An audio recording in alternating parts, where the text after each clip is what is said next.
এই যে আপনারা শঙ্খ বাজান, আমরা কোন সময়টা শঙ্খ বাজাই? দুপুরবেলা নাকি সন্ধ্যাবেলা? মনে রাখবেন, সকালবেলায় শঙ্খ বাজানো একদম নিষেধ।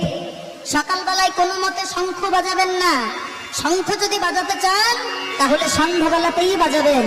এর একটা কারণ আছে বাবা, কারণ কুরুক্ষেত্রে যুদ্ধ যখন হয়েছিল না, ভগবান তখন শঙ্খ বাজিয়ে যুদ্ধের সূচনা করতেন।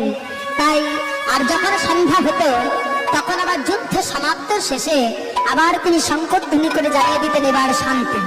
বোঝা গেল না? তাই যখন শঙ্খটা বাজাবেন কখনোই সকালবেলা আপনারা বাজাবেন না।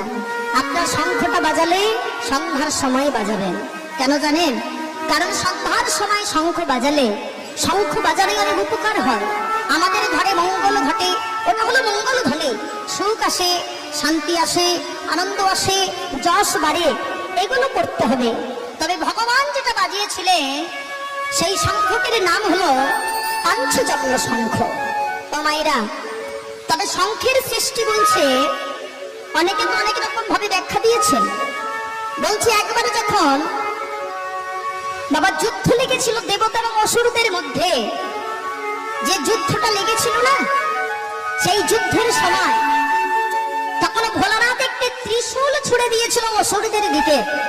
হ্যাঁ, এবং অসুরদের দিকে যখন এই ত্রিশূলটা ছুড়ে দিল, ওই অসুরেরা ত্রিশূলের আঘাতে ভস্মীভূত হয়ে গেল। আর সেই ভস্মগুলো পড়লো সমুদ্রের জলে। তা থেকেই শঙ্খের সৃষ্টি হলো। আর ভগবান যে শঙ্খটা বাজান তার নাম হলো পাঞ্চজন্য শঙ্খ। আপনারা দেখবেন, আমরা একটা গান শুনেছি, প্রচলিত গান, হে পার্থ সারথি বাজাও বাজাও পাঞ্চজন্য শঙ্খ। এই শঙ্খটা একজনের নাম থেকে হয়েছে বাবা, একজন অসুরের নাম থেকে। পঞ্চজন বলে একজন অসুর ছিল, নামটা শুনে মনে হবে বোধহয় 5 জন, কিন্তু তা নয়। পঞ্চজন বলে একজন অসুর ছিল। সে কি করতো বাবা? সমুদ্রের তলদেশ থেকে বাইরে বেরিয়ে যত সাধু মুনি ঋষিদের যজ্ঞ ভণ্ড করে আবার ওই সমুদ্রের তলদেশে একটা বড় শঙ্খ ছিল, তার ভেতরে গিয়ে লুকিয়ে যেত। ভগবান দেখলেন এত বড় দুষ্ট প্রকৃতির অসুর, তাই ভগবান নিজে সেই শঙ্খের মধ্যে গিয়ে তাকে হত্যা করে সেই শঙ্খটিকে তিনি তুলে এনেছিলেন, যে শঙ্খটিকে আমি শুভ কাজে লাগাবো। সেই পাঞ্চজন্য নামকরণ হয়ে গেল শঙ্খের। যেহেতু অসুরের নাম ছিল পঞ্চজন, হ্যাঁ, সেই শ্বশুর বলেছিল, দয়াময় তোমার হাতে নিধন হয়েছে মানে আমি উদ্ধার হয়ে গেছি, তবে আমার নামে তুমি ওই শঙ্খ তুমি বাজিও। তাই ভগবান যুদ্ধের সূচনায় তিনি পাঞ্চজন্য শঙ্খটিকে ব্যবহার করতেন। তাই আপনাদের বারবার বলবো, সকালবেলা কোন রকম ভাবেই আপনার শঙ্খ বাজাবেন না। বাজালে সন্ধ্যার সময় শঙ্খ বাজাবেন, এবং 3 বার, 3 বারের বেশি যদি বাজান তাহলে দৈত্যকুল অসুরকুলকে আহ্বান করা হয়। আর যখনই আহ্বান করে দেবেন তখনই কিন্তু ব্রহ্মা বিষ্ণু মহেশ্বর এরা কিন্তু কুপিত হবে। তাই 3 বারের বেশি বাজানোর নিয়ম নয়। তাই আজকে সেই ছোট্ট ভক্ত রঘুনন্দন জন্মগ্রহণ করছেন মায়েরা। আজকে ভক্ত রঘুনন্দন জন্মগ্রহণ করছে, উলুধ্বনি করে সবাই মিলে, হ্যাঁ না কালে জনমিলা শ্রী রঘুনন্দন হরিব, হ্যাঁ না কালে জনমিলা শ্রী রঘুনন্দন, হ্যাঁ না কালে জনমিলা শ্রী রঘুনন্দন, জনমিলা শ্রী রঘুনন্দন, নতুন বাসুর তাহাই আনন্দিত মন, নতুন হর তাহাই আনন্দিত মন, ধরে না আনন্দ ধরে না, আনন্দ ধরে না, আনন্দের জলন হেরে আনন্দ ধরে না, আনন্দের বদন হেরে আনন্দ ধরে না।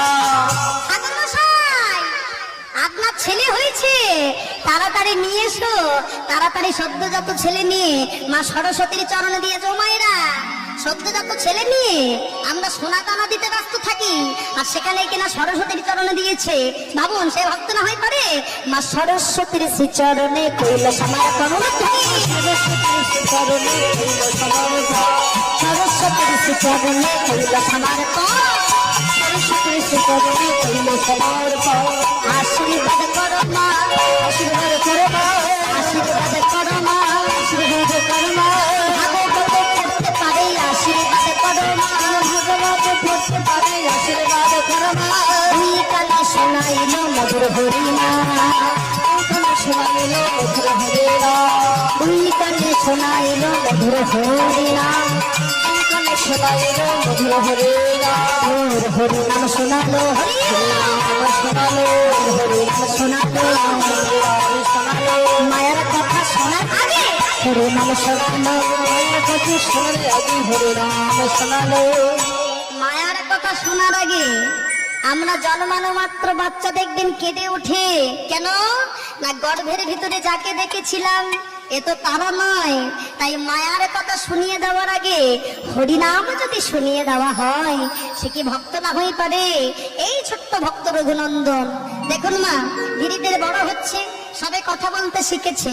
মায়েরা কিন্তু এ জগতে আমাদের বড় শিক্ষক বাবা, প্রথম শিক্ষক হলো মায়েরা। মা যদি কুশিক্ষা দেয় সন্তান জীবনেও বাবা ও যত বড় মাস্টার এনে ভর্তি করেন না বাবা, সন্তান আর মানুষ হচ্ছে না। হ্যাঁ, আর মা যদি অশিক্ষিত হলেও মনে রাখবেন স্কুলে পাঠশালায় করেছি মানে তার ভিতরে একমাত্র শিক্ষা আছে, কথাটা ভুল বাবা। রামকৃষ্ণ পরমহংসদেব তিনি মূর্খ মানুষ ছিলেন, কিন্তু তার কাছ থেকে যে শিক্ষা পাওয়া যেত যা বড় বড় ব্যারিস্টারের কাছেও পাওয়া যাবে না বাবা। হ্যাঁ, তাই শিক্ষাটা হলো ভিতরের জিনিস বাবা। তাই মারাই হলো প্রকৃত শিক্ষক, শিক্ষা দিচ্ছে। এখন প্রশ্ন করছে ও মামা ওই মন্দিরে কে থাকে গো? ছোট্ট বাচ্চা তো মন্দিরে যায় না।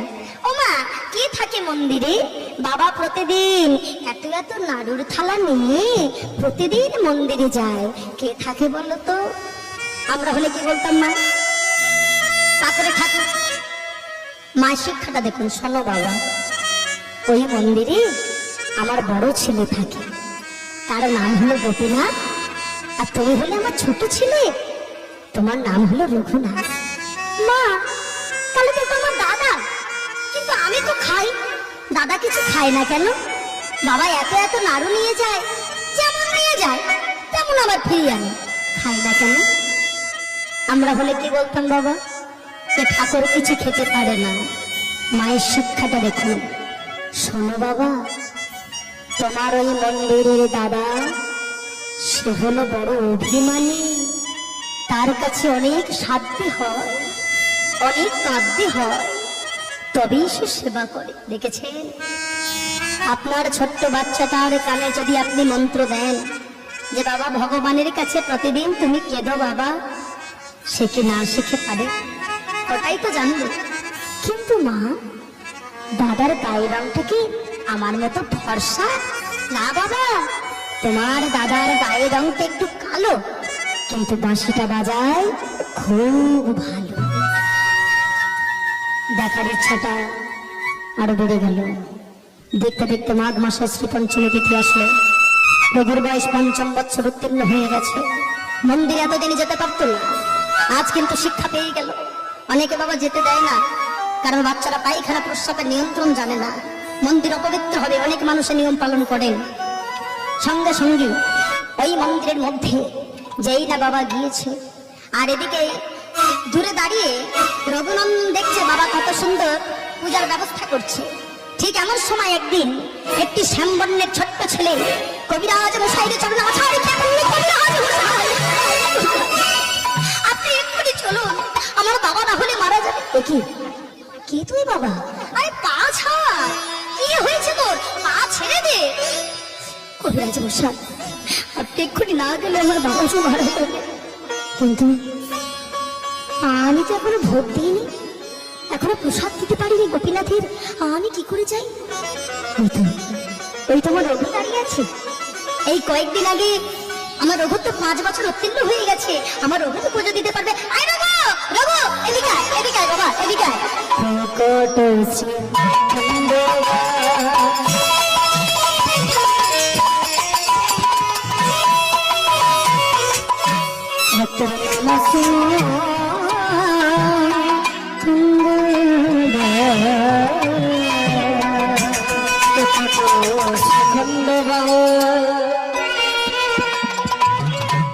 ভক্তের নমস্তে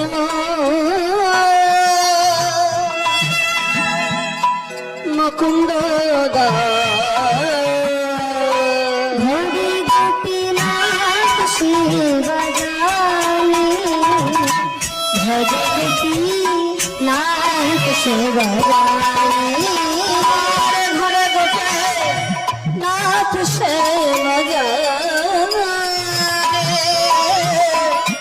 ঘরে গোপীনাথ সে বাবা আমায় ডাকছো? হ্যাঁ বাবা, দেখো না তোমার বয়সী ছোট্ট ছেলে, ওর বাবা খুব অসুস্থ। ও বাবা একটুখানি যাও দেখি, তুমি পুজো দিয়ে। বাবা আমি পারবো না। আমি শুনেছি তুমি কত মন্তর বলো, আমি দরজায় কানে পেতে শুনেছি। আমি তো মন্তর জানি না। আই রঘু, এই কি বললি? মন্তর? এই মন্তর কথাটা বারবার বল দেখি, বারবার বল। কেন? ওই তো মন্তর মন্তর মন্তর মন্তর মন্তর মন্তর মন্তর। রঘু, মন্তর কথা বারবার উচ্চারণ করতে গিয়ে উচ্চারণ হয়ে গেল তোর মন। ওরে তোর মন যদি ঠিক থাকে কিবা হবে মন্ত্রে। কি মাইরা সবাইকে আর মন্ত্র জানে? এই মন যদি ঠিক থাকে কিবা হবে মন্ত্রে। যা বাবা যা, একবার গিয়ে সুন্দর করে তাকে মন থেকে ডাক, তুই পাবি। বাবার কথা মতো নাড়ুর থালা নিয়ে মন্দিরে প্রবেশ করছে। পিতা দয়া দশে